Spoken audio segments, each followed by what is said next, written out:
Commander Alan Pierce stood at the observation window of the Earth Embassy, watching the artificial stars of Nexus 9 space station twinkle against the void. For 75 years, humans had been the junior members of the Galactic Council. 75 years of polite smiles, nominal representation, and careful guidance from their more advanced cosmic neighbors. 75 years of lies. The datapad in his hand felt heavy. Dr. Lisa Wright had delivered it personally this morning, her eyes wide with a mixture of scientific excitement and moral outrage. "Commander, you need to see this now," she had said, her voice barely above a whisper. "I found something while analyzing the medical exchange data." Now, staring at the undeniable evidence, Alan felt sick. The Council species weren't just trading with Earth, they were harvesting from it. Human genetic material contained regenerative properties that several of the dominant Council species had become dependent on. They had been taking it for decades, all while keeping humanity technologically stunted. The door slid open behind him. "The Council session begins in 20 minutes, sir," his aide said. Alan nodded. "Is Captain Kelly standing by?" "Yes, sir. The EDF Resilient is in position. All Earth ships have received the coded alert." "And Dr. Wright?" Waiting in the adjacent chamber with the full presentation, Alan took a deep breath. Generations of careful planning had led to this moment. While the Council believed humans were obediently following their technological development guidelines, Earth had been preparing in secret. The Council saw the EDF Resilient as a quaint, primitive vessel, not knowing that its humble exterior concealed technologies that would shock them. "Let's go change history," Alan said. The Galactic Council chamber was designed to intimidate. 17 alien species sat in rising tiers, looking down upon the speaker's platform. The architecture itself reinforced the hierarchy. Junior members like Earth were positioned at the lowest levels, with the founding species elevated both literally and figuratively above them. Ambassador Zix Tarn of the Arcturus Federation was speaking, his silvery skin reflecting the chamber's lights as his forearms gestured gracefully. "And so we propose another century of measured technological guidance for our human friends," he was saying. "Their cultural and physiological development remains concerning. The human tendency toward conflict makes unrestricted technological advancement inadvisable." Murmurs of agreement rippled through the chamber. Alan watched the comfortable smugness on their faces. The Council had built an entire economic system around controlled technological suppression of developing species. Earth was just one of dozens of worlds being farmed for resources while being fed stories about their own inadequacy. "The Earth delegation wishes to respond," Alan said, stepping forward before he was recognized. Chancellor Zonvex, the massive, tentacled head of the Council, blinked his compound eyes in surprise at the breach of protocol. "Commander Pierce, you have not been recognized to speak," he rumbled.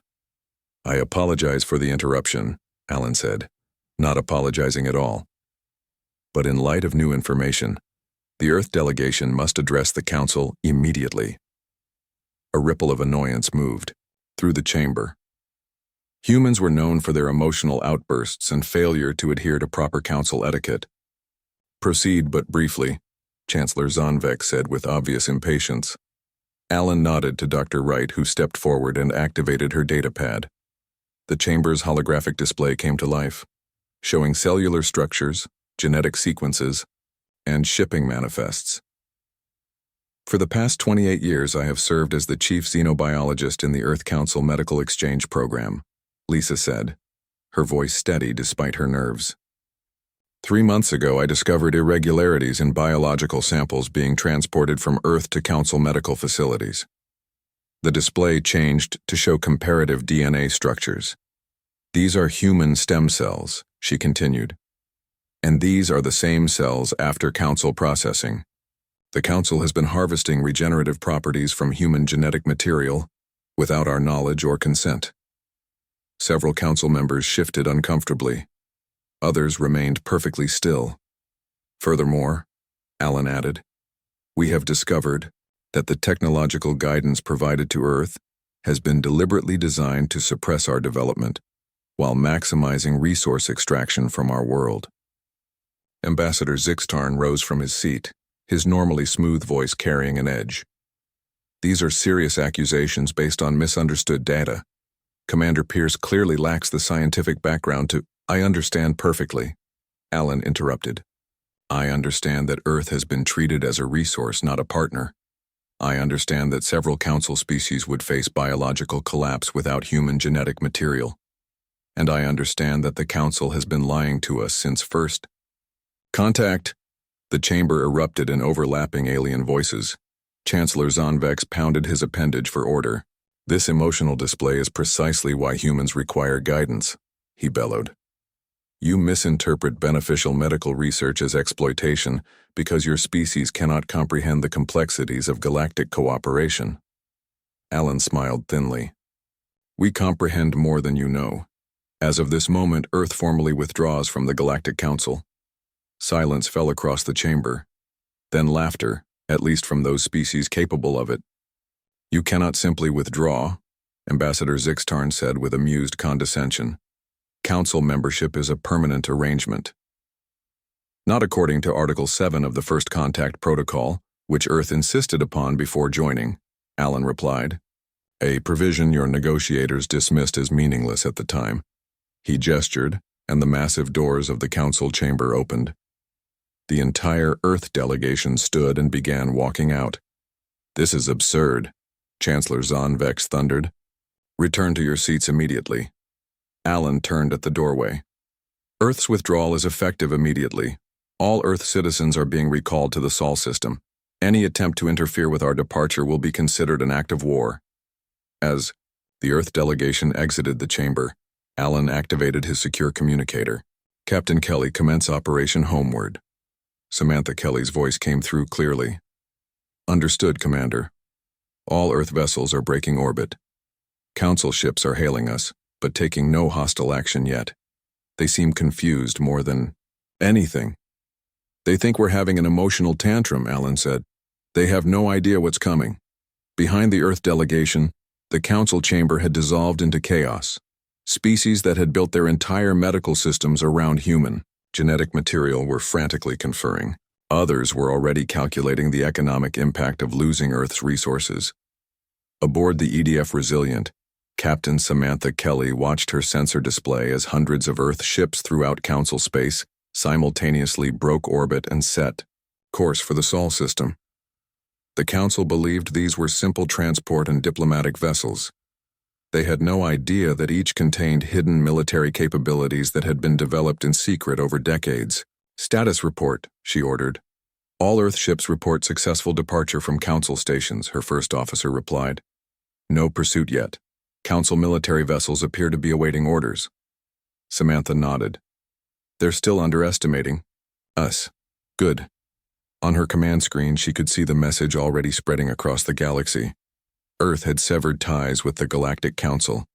To most Council citizens, this was merely curious news about a minor species having a diplomatic tantrum.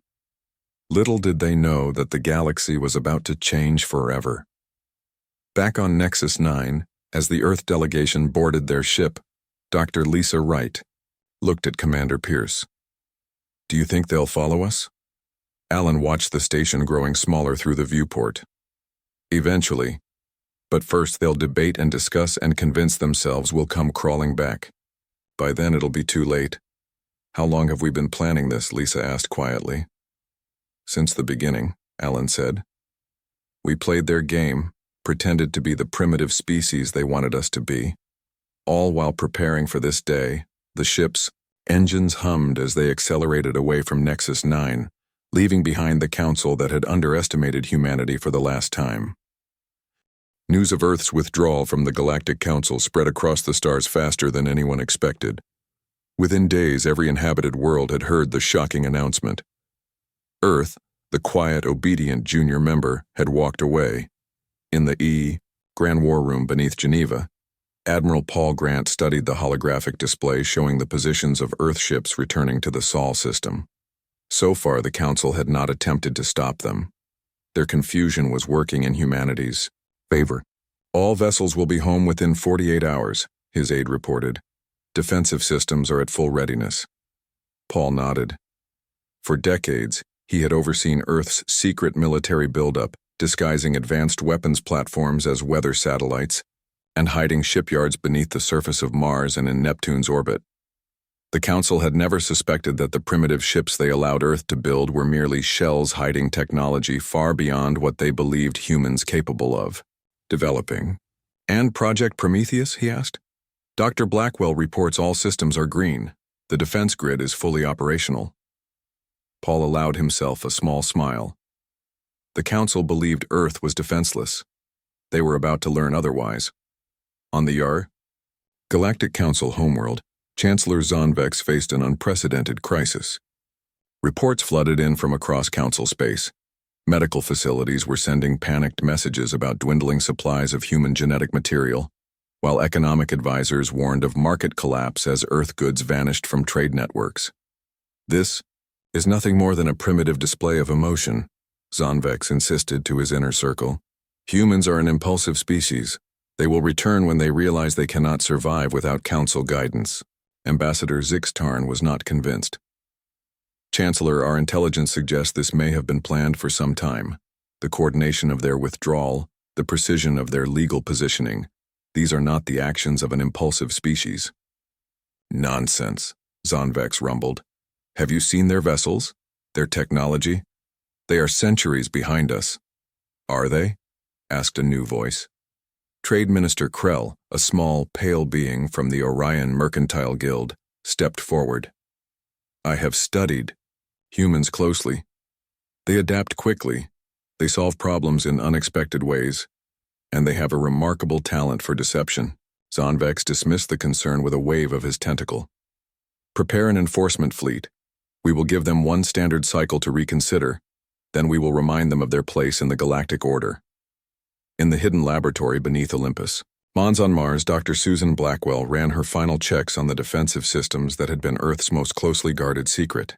For 50 years, the best scientific minds on Earth had worked here, free from Council observation, developing technologies that rivaled or surpassed anything in Council space. System test complete, her assistant reported. All platforms responding. Susan nodded, feeling the weight of the moment. Activate the Sol shield. Throughout the solar system, hundreds of satellites that had posed as simple weather or communication devices suddenly transformed. Energy fields sprang to life between them, creating a defensive network that would detect and track any ship entering Earth's solar system. Shield is active, her assistant confirmed. Council monitoring satellites are sending confused signals. They don't understand what they're seeing. They will soon enough, Susan said. The first signs of the Council's desperation appeared within days. On the Galactic Exchange, markets crashed as traders realized the full extent of their dependency on Earth resources. Several biological pharmaceutical companies declared bankruptcy when their supplies of human genetic material ran out. Aboard the Council diplomatic vessel Eternal Wisdom, Ambassador Zixtarn received disturbing news from his physician. I don't understand, Zixtarn said, examining his silvery arm where patches of dull gray had appeared. What is happening to me? The physician hesitated. Ambassador, your species has used human stem cell treatments for regeneration for 3 generations. Without them, your cellular structure is beginning to degrade. That's impossible. We are the Arcturus Federation. We mastered genetic engineering millennia ago. Yes, Ambassador, but the physician paused, choosing his words carefully. We may have become dependent on certain unique properties in human genetic material. Zixtarn stared in disbelief. How many of our people are affected? All of them, Ambassador. Every Arcturian, born in the last 70 years, requires human genetic material to maintain cellular cohesion. The ambassador felt cold fear spreading through him. This was not just a diplomatic crisis anymore. On Earth, President Olivia Reeves addressed the United Nations in a historic session. For 75 years, humanity played the role assigned to us by the Galactic Council, she said to the assembled representatives. We appeared grateful for their guidance, dependent on their wisdom, content with our place. all while preparing for this day.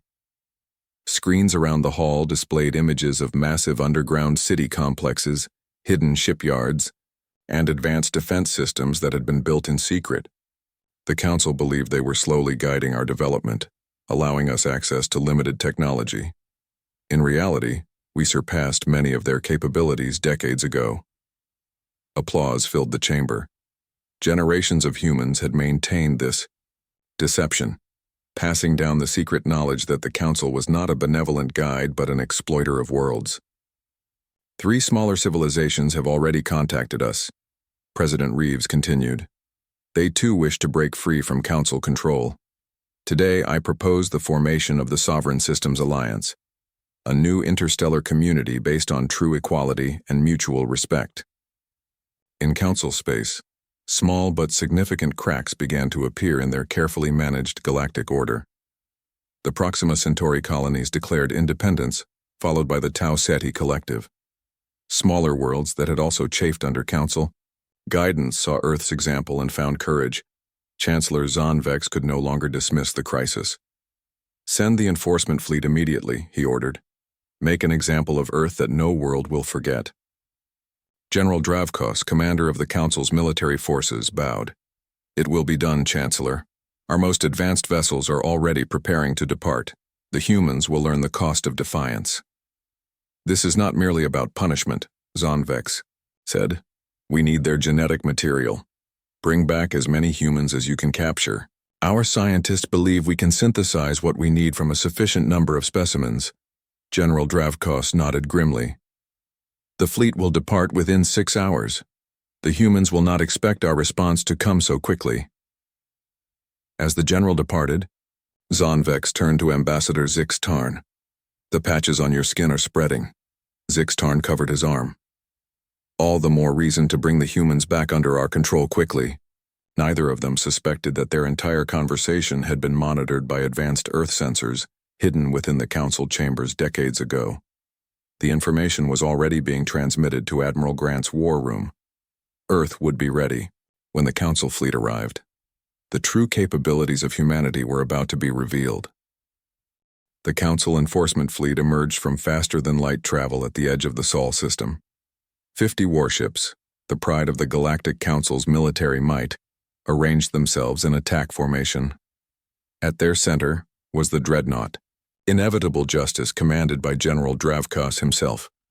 Scan the system, ordered Dravkos, his scaled skin gleaming under the command deck lights. Locate their defensive positions. His crew worked quickly, but confusion soon spread across their faces.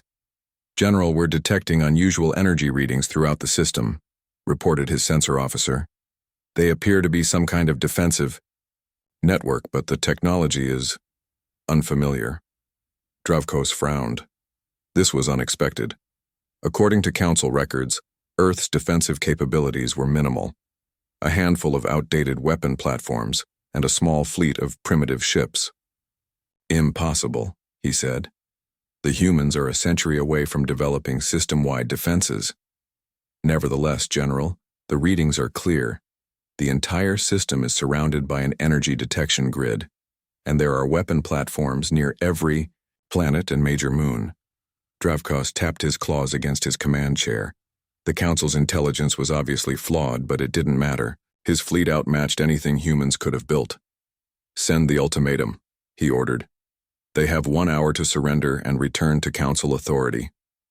In the command center orbiting Earth's moon, Major Kyle Winters watched the Council fleet appear on his tactical display. Everything was proceeding exactly as Admiral Grant had predicted. They're scanning us, reported a technician. Their sensors are probing the Sol shield. Kyle nodded. Let them look. Stealth teams report status. Strike Team Alpha in position. Near Mars, came the first response. Council ships have not detected us. One by one, the hidden Earth vessels reported in. For decades, engineer Olivia Barrett had developed stealth technology that rendered Earth ships invisible to Council sensors. Now 20 attack vessels waited silently among the asteroids and moons of the solar system, ready to strike. They're broadcasting, sir, called a communications officer. Text only, all frequencies. Kyle read the message on his screen. Earth, forces, you have violated Council law by withdrawing from Galactic Authority. Surrender immediately or face destruction. You have 1 hour to comply. Kyle smiled grimly. Send Admiral Grant's reply. Aboard the Inevitable Justice, General Dravkos received the human response. It was a single word. No. They dare defy us, he growled. Prepare all weapons. Target their orbital installations first, then their planetary defense systems. His crew hurried to obey, but before they could complete the targeting process, alarms blared across the command deck. General, multiple new contacts appearing throughout the system. Dravkos stared in disbelief as his tactical display suddenly filled with dozens of ship signatures. Human vessels were appearing from nowhere, emerging from hiding places among asteroids, behind moons, and in planetary orbits. Impossible, he whispered. Their stealth technology cannot be this advanced. But the evidence was undeniable. Earth, ships were surrounding his fleet, appearing in attack positions that should have taken hours to achieve. Enemy vessels locking weapons, his tactical officer reported, voice rising in pitch. Their weapon signatures are, Sir, they're using gravitic compression technology. The Council restricted that research centuries ago. Open fire, Dravkos ordered. All ships engage the humans. Lieutenant Eric Shaw piloted his fighter along the edge of the asteroid belt. At 28 years old, he was among the first generation of Earth pilots trained entirely on advanced technology hidden from Council observers. His ship, officially designated as a short-range patrol craft in Council records, actually contained weapons and propulsion systems beyond anything the Council had seen. Shaw to all Raptor Squadron pilots, he said into his comm.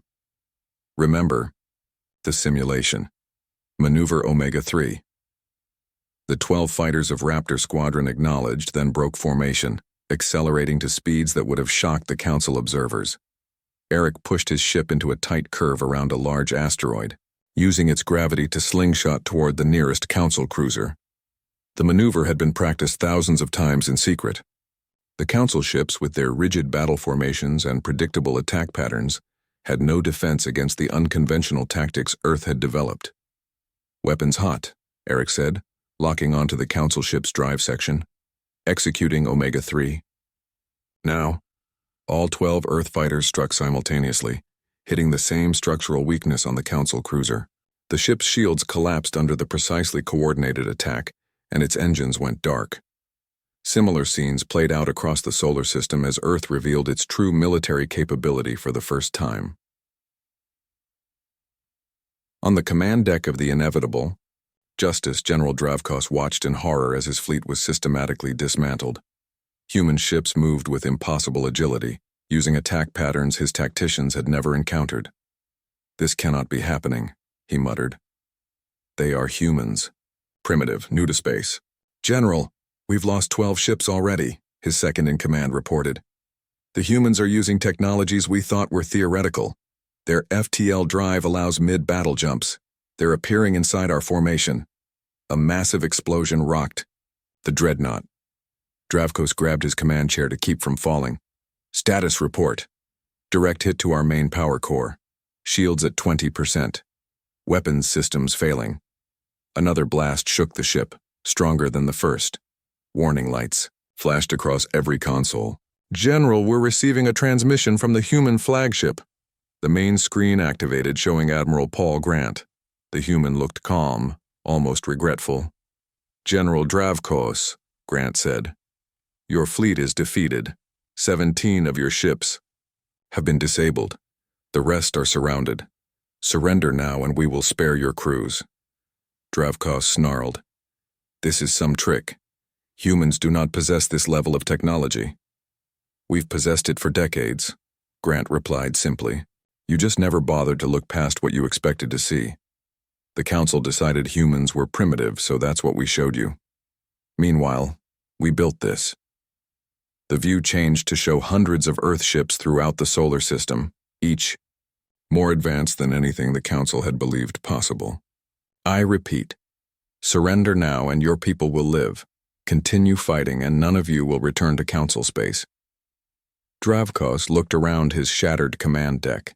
His mighty fleet was in ruins, defeated in less than an hour by a species the Council had dismissed as barely spaceworthy. "We surrender," he finally said. News of the Council fleet's defeat spread across the galaxy at the speed of light. Worlds that had watched Earth's defiance with interest now saw proof that the mighty Council could be beaten. On dozens of planets, populations rose up against their Council overseers. The carefully maintained illusion of Council supremacy had been shattered. In her office on Earth, President Reeves received reports from across the stars. 7 more worlds had declared independence. The Sovereign Systems Alliance was growing faster than anyone had predicted. "The question now," she said to Admiral Grant on the secure channel, "is how the Council will respond to this defeat." Grant's expression was serious. "They won't accept it, Madam President. This was just their first attempt. They'll be back with a larger fleet." "Then we'll be ready," she replied. "Earth has hidden in plain sight for 75 years. Now it's time to show the galaxy who we really are." Director Nathan Powell walked through the underwater city of New Atlantis, Earth's most secret diplomatic installation. Built beneath the Atlantic Ocean, it had remained hidden from Council surveillance for decades. Now it was hosting the first summit of the Sovereign Systems Alliance. Representatives from 23 worlds filled the grand meeting chamber. Some were former Council members who had declared independence after Earth's victory. Others were civilizations that had always avoided Council control but now sought protection within the Alliance. "The Council is mobilizing everything they have," Nathan said to Ambassador Tanya Miller as they entered the chamber. "Our intelligence network reports they're pulling ships from across their territory for a massive assault." Tanya nodded grimly. She had spent the past month traveling to non-Council worlds, building diplomatic relationships that would be crucial in the coming conflict. "How long do we have?" she asked. 2 weeks, maybe 3. They're desperate. The cellular degradation among the Arcturians is accelerating. 7 other Council species are showing similar symptoms. "They harvested from us for decades without consent," Tanya said. "Now they're paying the price." Nathan sighed. "The irony is we might have shared our genetic material willingly if they had asked as equals instead of treating us like laboratory specimens." The chamber fell silent as President Reeves took the central podium. Representatives from all 23 Alliance worlds watched attentively. "Friends," she began, "we gather today as equals, united by our desire for true independence. For too long, the Galactic Council has maintained a system that benefits only its founding members, while treating the rest of us as resources to be exploited." She gestured to a holographic display showing the known galaxy. "The Council isn't just gathering military forces. They're also spreading propaganda claiming that Earth's withdrawal has created a dangerous instability. They want the galaxy to believe only they can maintain peace and order." The representatives murmured among themselves. The Council's influence ran deep even among independent worlds. "We propose a different vision," President Reeves continued. "An alliance based on mutual respect and fair exchange. Each world sovereign over its own affairs, but united in common defense and trade." Nathan watched the faces of the alien representatives. Some showed clear skepticism, others hope. The galaxy was at a turning point. Captain Greg Howard guided the EDF Phantom through the darkness of space, its stealth systems making it invisible to Council sensors. The ship had been operating behind enemy lines for weeks, supporting resistance movements on Council-controlled worlds. "Status report," he ordered quietly, though there was no need for silence in space. "We've successfully delivered the communications equipment to the Rigel Resistance," his first officer reported. "Their leaders send thanks. The equipment will allow them to coordinate across their entire planet without Council detection." Greg nodded. Director Powell's Earth Intelligence Network had been preparing for this moment for decades. Sleeper agents and resistance contacts had been carefully cultivated on dozens of worlds. Now they were being activated. "Set course for the Procyon system," he ordered. "We have medical supplies to deliver to their underground." The Phantom slipped silently through Council space, unseen by the patrol ships hunting for them. Similar Earth vessels were carrying out missions throughout Council territory. weakening it from within, while the main fleet prepared for the coming battle. In the council capital, Chancellor Zonvex faced open rebellion for the first time in his long career. The council chamber, once orderly and respectful, had dissolved into shouting and accusations. "The humans have now corrupted 23 worlds," shouted the representative from Sirius. "Your leadership has failed us, Chancellor." "My people are dying," cried the Arcturus representative, his silver skin now mostly dull gray with degradation. "Without human genetic material, our entire species faces extinction within a year." Zonvex raised his tentacles for silence, but the chamber ignored him. The mighty Galactic Council, which had ruled for thousands of years, was fracturing before his eyes. A side door opened, and Vexastrol, once his most trusted advisor, entered quietly. The Chancellor motioned him forward. "What news from our fleet?" Zonvex asked. "The assembled armada will be ready to depart in 10 days, Vexatrol replied. 300 warships, including our most advanced dreadnoughts." "It will be enough," Zonvex said firmly. "The humans caught us by surprise before. That will not happen again." Vexatrol hesitated. "There is something else, Chancellor. Our intelligence suggests Earth has formed a compact with the Andromedan Collective." Zonvex froze. The Andromedans were the only civilization that had ever successfully resisted Council influence. They had remained isolated behind their defensive perimeter for centuries, developing technologies the Council barely understood. "Confirm this," he ordered sharply. "If the humans have Andromedan support—" He didn't finish the thought. Both knew what it would mean. What neither knew was that Vexatrol had already made his choice. As he left the Chancellor's presence, he activated a quantum communicator hidden in his robes, Earth technology, given to him by Director Powell 3 years earlier. "The Council fleet departs in 10 days, he whispered into the device. 300 ships, and the Chancellor knows about the Andromedans. In her lab on Earth, Dr. Jack Nelson stared at the results of his latest experiment. For years he had been studying the Council species' dependency on human genetic material. Now he believed he had found a solution, not just a temporary treatment, but a permanent cure for the cellular degradation affecting the Arcturians and others. "This could end the war before it begins," he said to Admiral Grant, who had come to see his progress. "If we offer them this cure freely, it removes their primary motivation for attacking us." Admiral Grant studied the data on the screen. "You're suggesting we help the same people who exploited us for decades?" "I'm suggesting we show the galaxy what kind of civilization Earth really is," Jack replied. "They took from us without asking.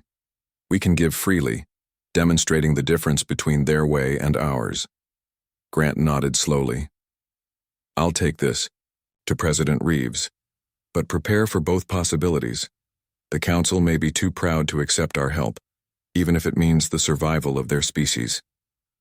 In New Atlantis, the Alliance Summit reached its final day. Ambassador Tanya Miller helped guide the representatives through the complex process of creating a new interstellar organization from scratch. Constitutional frameworks, defense agreements, trade protocols, the work was exhausting, but crucial. "The last item," President Reeves announced, "is the unified response to the Council's coming attack. Our intelligence confirms they are assembling an armada unlike anything seen in generations." The holographic display showed the gathering Council. "Fleet. Earth will stand against this threat," she continued, "but we ask our alliance partners, will you stand with us?" One by one, the representatives rose, some with determination, others with visible fear, but all with resolve.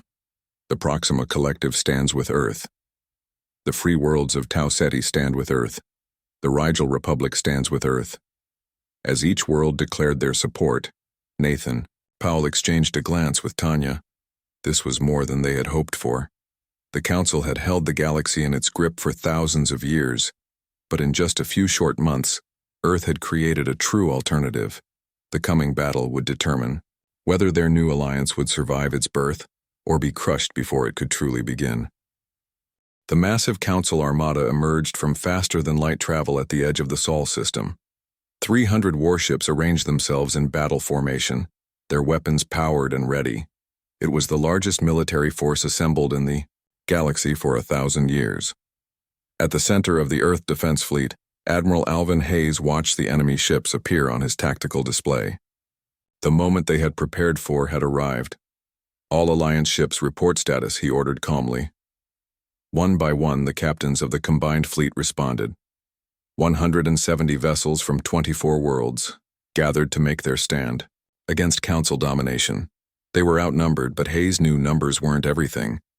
"The Council fleet is broadcasting, Admiral," his communications officer reported. Hayes nodded.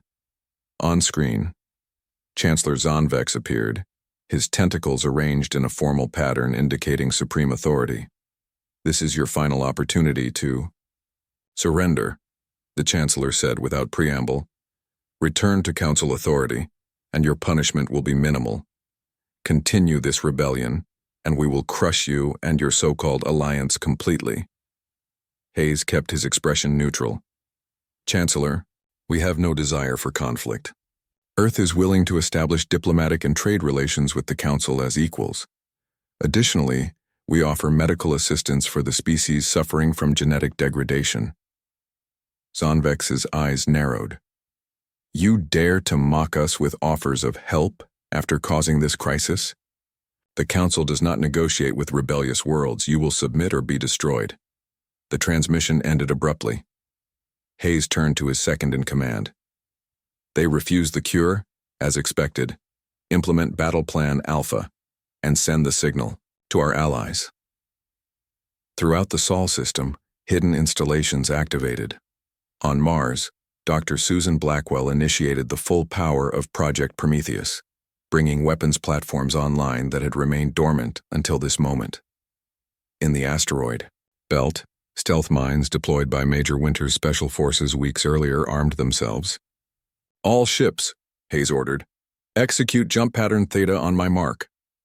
The Alliance fleet commanders acknowledged. This maneuver had been practiced repeatedly in the weeks leading up to this confrontation.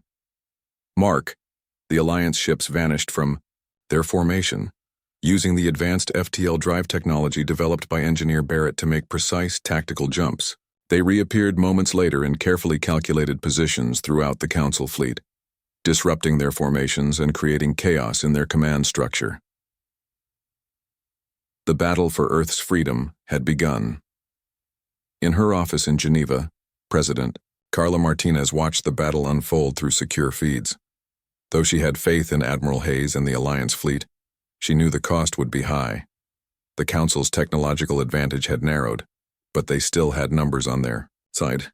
Her aide entered with a datapad. "Madam President, the Andromedan delegation has arrived." She nodded. "Show them in." 3 tall, blue-skinned beings entered the room. The Andromedans had remained isolated from galactic politics for centuries, developing their civilization without Council interference. Now, for the first time in generations, they had sent representatives beyond their borders. "President Martinez," the lead Andromedan said, "we have observed your conflict with the Council. Our analysis indicates that despite your innovative tactics, the numerical superiority of the Council fleet will eventually overwhelm your defenses." Martinez nodded. "We're aware of the odds, Ambassador, but we would rather fight for our freedom than live under Council exploitation." "A sentiment we understand well," the Andromedan replied. "The Council attempted to subjugate our civilization 800 years ago. We share your desire for independence." He gestured, and a hologram appeared, showing a fleet of ships unlike any Martinez had seen before. "Our battle group stands ready to assist the Alliance. We require only your permission to enter the Sol system." Martinez studied the Andromedan vessels. Their design was completely alien to both Earth and Council aesthetics, suggesting technology developed along entirely different lines. "Permission granted, Ambassador," she said, "and Earth extends its formal thanks to the Andromedan people." In the midst of the battle, Lieutenant Eric Shaw piloted his fighter through the chaos, leading Raptor Squadron on attack runs against the Council dreadnoughts. 2 of his pilots had already been lost, but they had disabled 3 enemy capital ships. "New contacts appearing at the system edge," called his sensor officer over the comm. Eric checked his display and saw dozens of new ships entering the battle. For a moment he feared the Council had brought reinforcements. "Attention, Alliance forces," came an unfamiliar voice on the command channel. "This is Captain Vorlath of the Andromedan Defense Fleet. We stand with the Alliance against Council aggression." The Andromedan ships moved with incredible speed, their weapons cutting through Council vessels with ease. The tide of battle shifted dramatically as the newcomers engaged. Aboard his flagship, Chancellor Zonvex watched in horror as the combined Alliance and Andromedan forces tore through his mighty armada. "This cannot be happening," he muttered. "The Andromedans have not left their territory in centuries. Why would they join this conflict?" His tactical officer had no answer, only more bad news. "Chancellor, we've lost 70 ships already. Alliance forces have broken through our center line. And," he hesitated. "Speak," Zonvex demanded. "Multiple Council worlds are reporting uprisings, sir. Provincial governors are being overthrown. Some Council ships are receiving orders to return, to defend their home systems. The Great Council, which had ruled the galaxy for thousands of years, was collapsing from within and without simultaneously. Centuries of exploitation and domination had created too many enemies. A massive explosion rocked the flagship as an Andromedan weapon struck nearby. Warning lights flashed across every console. "Chancellor," his second-in-command said quietly, "we must consider withdrawal." Zonvex stared at the tactical display, watching his grand fleet being systematically destroyed. His hopes of quick victory had been shattered. The Council's era of unchallenged dominance was ending before his eyes. "Signal the retreat," he finally ordered, his voice hollow with defeat. 1 month later, representatives from across the galaxy gathered in the United Nations building in Geneva. The Galactic Council had collapsed entirely, with most member worlds either joining the Alliance or declaring independence. President Martinez stood at the podium, facing delegates from over 60 worlds. "Today we establish the Galactic Cooperative," she announced. "Unlike the Council, this body will operate on principles of true equality. No world will dominate another. No species will be exploited for the benefit of others."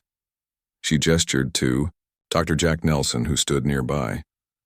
"As a symbol of our commitment to these principles, Earth offers freely to all former Council species the cure for genetic degradation. What was once taken from us by force, we now give as a gift." Representatives from the affected species, including the new Arcturus leader, High Commissioner Krelvor, approached to receive the medical data. Their evident gratitude and humility showed how completely the galactic order had changed. Earth did not seek to replace one dominant power with another, Martinez continued. "We sought only to create a galaxy where each civilization can develop according to its own values, while respecting the rights of others." As she spoke, Admiral Hayes entered quietly and handed her a data pad. She read it quickly, then looked up at the assembled representatives. "We have just received a transmission from beyond the galactic rim," she said. "It appears we are not alone in the universe. A signal from the Andromeda galaxy suggests intelligent life there as well." The chamber buzzed with excitement. After thousands of years looking inward, fighting among themselves, the civilizations of the Milky Way now had a new horizon to explore together. "The stars are vast and numerous," Martinez concluded. "Let us go forward not as conquerors or exploiters, but as explorers and friends. The universe awaits." In the center of the chamber, Earth took its rightful place among the stars, not as rulers, but as equals. The galaxy had been forever changed by the day Earth severed ties with the Galactic Council and threw the universe into panic.